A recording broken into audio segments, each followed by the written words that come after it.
Things like posture, breathing, how we move, how much we're aware of those things and ourselves, thought patterns, belief systems, and our values. Those are really the things that can let us start being more like a Jedi a little bit every day. Hello there. Today's video is about how to be more like a Jedi. A couple of very simple steps that you can actually pick up today. I'm going to get you started thinking about exactly what to be aware of when you're moving through the world on your day-to-day basis.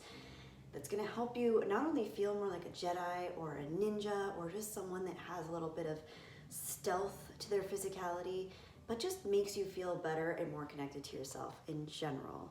Now, the first of these steps is going to seem pretty simple, but it's actually become all the rage in the fitness and mindfulness community recently, and that is your breath. Notice your breath right now as you're watching this video. Is it shallow? Is it jagged? Do you feel like a little bit of nervousness as you breathe? Have you not even picked up on your breath or noticed your breath for the last who knows how long? Start noticing it now. One thing that a Jedi is sure to do is to breathe in silence, to move in silence, in fact, but that starts with the mind-body connection, which is exemplified by mindful breathing.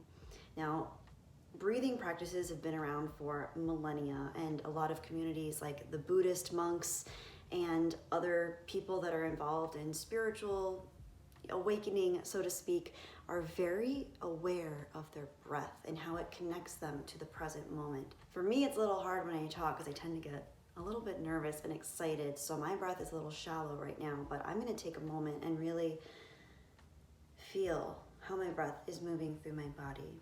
I like to think of the scene of Luke walking into Jabba's palace wearing the black cloaks, and really he was so stealthy in his movements and so attached to his physicality. Not attached the way a Jedi shouldn't be, but attached meaning he was connected to his physicality.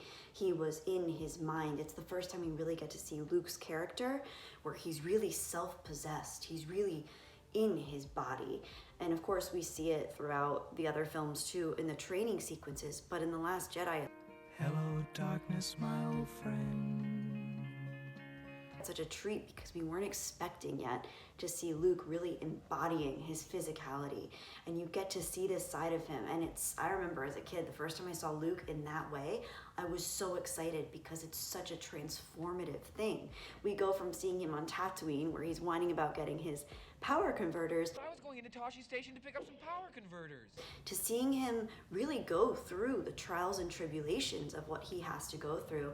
Don't want to give too many spoilers, but then when we see him in Empire really facing himself, which of course is another thing I'll get to towards the end of the video. It's a little bit more esoteric, but facing ourselves is a big part of becoming more like Jedi, and it's something that all Jedi have to do, and the best Jedi face themselves more than any other opponent.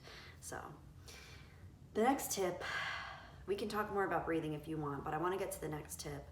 And the next tip is to move fluidly with your body. And a really good way to do this is to start noticing the sound of your footsteps as you walk. I just went for a walk around my neighborhood, and the entire time I wear these shoes.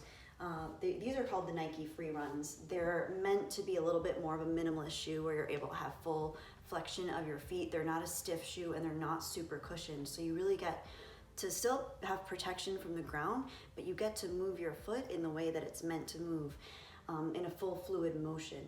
So it's really easy for me to walk very quietly. And one of my favorite things, I don't know, maybe this is a little sadistic of me, but I love walking by people and they don't even know that there's a person near them because I'm so quiet when I walk. I love, it's it's one of the only things I do where I think I actually might freak people out. Well, I'm sure I freak people out, but I think I actually make people a little bit worried when because so many times people are just like, oh, I didn't know there was a person there. I didn't hear you.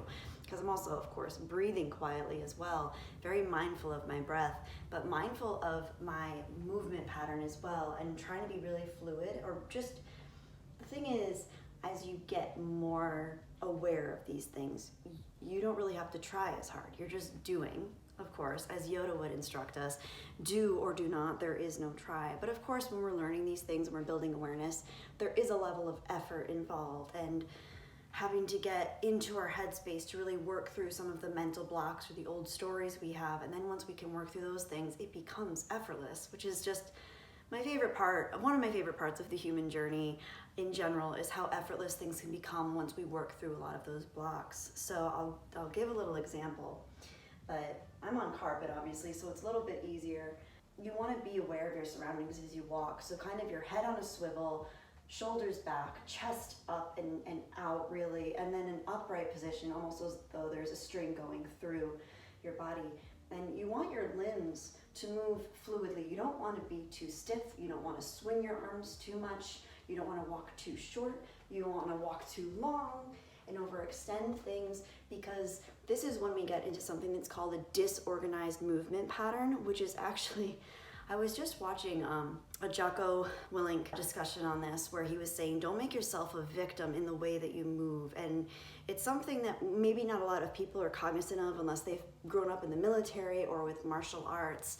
But people that are likely to victimize people, whether those are burglars or even serial killers or even swindlers, people that are on the street grifting, pickpocketers, that sort of thing, they are much more likely to target you if you have something that's called a disorganized movement pattern. So be sure that when you're in your environment, wherever that is, even if you're in a beautiful suburban neighborhood and everything's perfect and the birds are singing and people are mowing their lawns and children are playing, still practice this, because you never know what a situation can bring up. And this is a very Jedi-like quality that you can bring with you. If you notice throughout all the Star Wars films, one thing that all the Jedi have in common is the fluid movement patterns. And I mean, Yoga has his little stick and he has the little old Yoda thing, but he has an excuse. He's quite old, as we know. When 900 years old you reach, look as smooth your movement patterns will not, okay? So let's remember that. But again, like that silent, being aware, you want to move your whole foot. If you can, I would practice walking barefoot in your home and noticing how loud your footsteps are. I remember hearing years ago that there were two things that you could tell someone really wanted attention, even if they were a quiet person. One of them was they'll have super loud footsteps. Another one is they'll have super loud sneezes. So even if you know someone that's super quiet, if they want attention, they'll have extremely loud sneezes that are almost like a character or a caricature of a sneeze that comes out that's really loud and like draws the entire attention of the room. That person likes attention, even if they're quiet. Another one is that they'll have loud footsteps and or they'll close and open doors and cabinets very loudly. Bonus one. I found that very fascinating. And one thing that we can say about Jedi is I don't think they do any of those things. As much as Jedi they can be very charismatic and they can embody a sense of presence and mindfulness, they're not attention seekers in most ways, unless of course they're straddling the dark side a little bit, right? Because that is a feature of, we can get into the psychology of the dark side as well, but that's something we might see a little bit more on the dark side. So right now we're embodying the Jedi movement pattern, which I think arguably is one of the more elegant, graceful, poised, and powerful movement patterns that we see in all of the different franchises that we love. So I think we could also compare it to maybe elves, Tolkien's elves from Lord of the Rings and his extended world, Middle-earth, of course. So that's food for thought as well. Remember that, when Tolkien wrote Legolas, when we see Legolas moving through the world, he leaves no footprints because that's how light his feet are. So if you want to add a Tolkien-esque element to this, I think that's a great way to think of it, is if you were moving through a forest or through the snow, would you leave a footprint? Of course, in terms of the physics of it, you'd probably have to leave a footprint because we have weight and there's gravity to us. And of course, that was just an extension of Tolkien's beautiful romanticization of how different beings can move gracefully through the world. But unfortunately, I think it's very hard for us humans not to leave footprints because we are a little bit, we have the body weight, and that's how the physical world reacts to us, by displacing matter, right? So be mindful of how loud your footsteps are, and you will start to notice what's really cool about this is even if you're not a super physically active or physically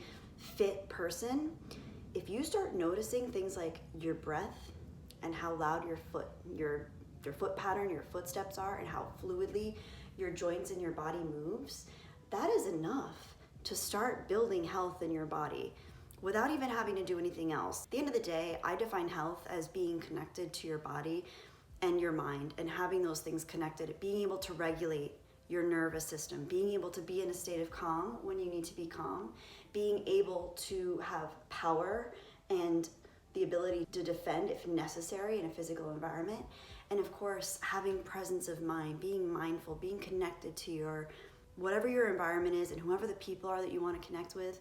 I think that's all the most important stuff. So those are my first two tips that are physical: breathing and silent footsteps. So really start noticing those as you move through the world.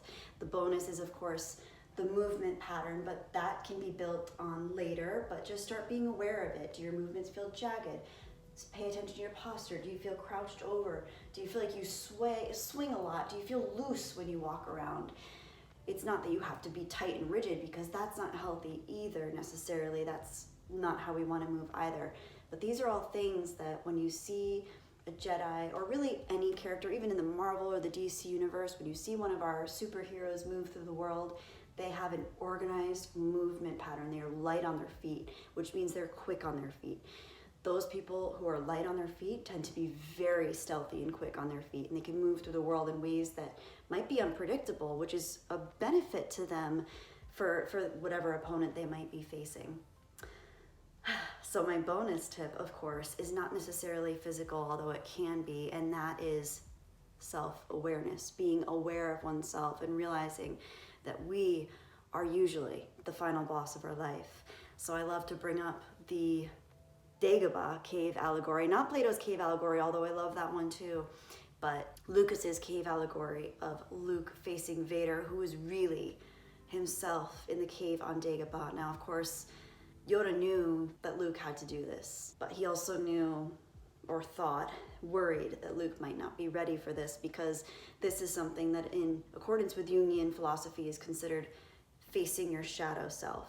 We all have a shadow self, of course. I mean, I don't know, maybe you're not familiar with that. I'm a big fan of Jungian philosophy and psychology, and I'm well aware that we all, everyone I've ever met, everyone I've ever loved and cared about, including myself, we all have shadow selves, just as Luke did. What Luke didn't realize is that his greatest opponent, who he perceived to be Darth Vader, was in fact himself, and he was really getting in his own way as his own opponent.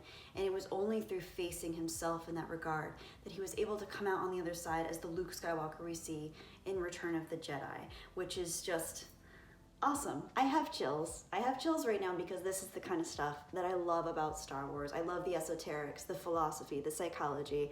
And anytime anyone tells me Star Wars isn't deep or Star Wars is for kids, I'm like, you're just looking at it through the long lens, my friend, because Star Wars is as deep as you want it to go. It's just a matter of how you look at it. And I feel that way about a lot of things.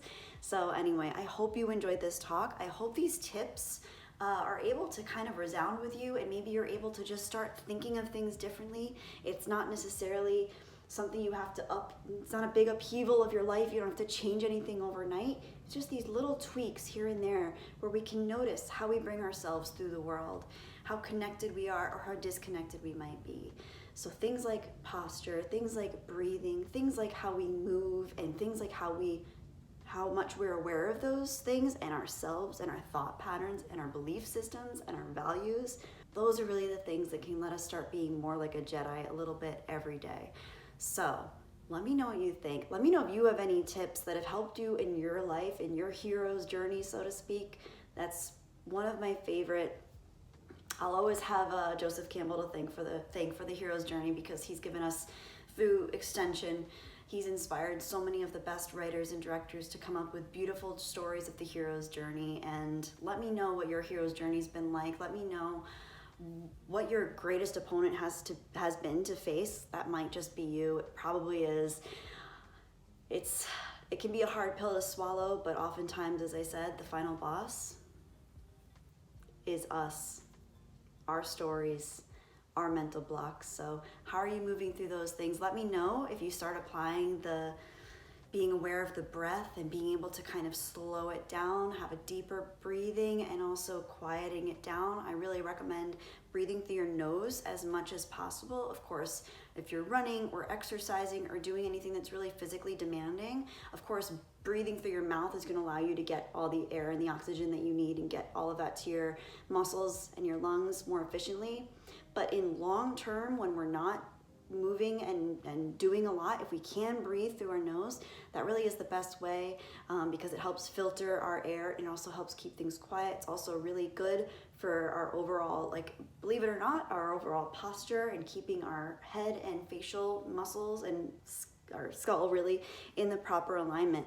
So that's a whole other video, but anyway, let me know what you think. I'm very curious. I'm a total nerd for this kind of stuff. I know I'm a total geek for properties like Star Wars and Lord of the Rings and all that kind of stuff. So I love marrying my geeky side with my nerdy side, which is really into physical science, philosophy, esoterics, psychology, and sociology. So I am a geek and a nerd, and I am honestly proud of it. It took a long time for me to come out of the geeky, nerdy closet as an adult, but that's one of the things I'm very grateful for with this channel, is that I'm able to be my true geeky, nerdy, weird, awkward self. And thank you guys. It makes me so happy that you guys show up and you guys embrace your own geeky nerdiness. So thank you for that.